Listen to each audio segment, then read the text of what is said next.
ቤት ስለወደዱት ብቻ ለእርስዎ የሚሆን ትክክለኛ ቤት ነው ማለት አይደለም። ብዙዎች ስህተት ላይ የሚወድቁበት አንዱ ይሄ ነው። ብዙዎች የሚወዱትን አይነት ቤት ሲያገኙ ያለበትን ቦታ በድጋሚ መሸጥ ቢፈልጉ የሚኖረውን ዋጋ ወይም የቤትን አሰራር ከቀጣይ የህይወት እቅዳቸው ጋር ስለመስማማቱን ራሳቸውን መጠየቅ እንዳለባቸው ይዘነጋሉ።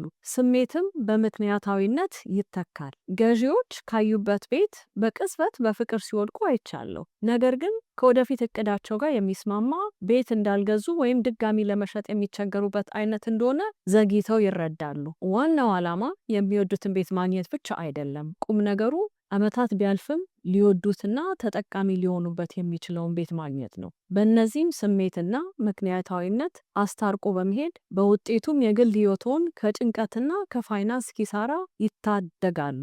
የሚወዱትን እና በዘላቂ ተጠቃሚ እንደሚሆኑበት በራስ መተማመንን የሚሰጡትን ቤት ከፈለጉ ስማርት ብለው መልእክት ይላኩልኝ። እንዴት የፍላጎትን ማሳካት እንደምንችል እኔ ያሳየዎታለሁ።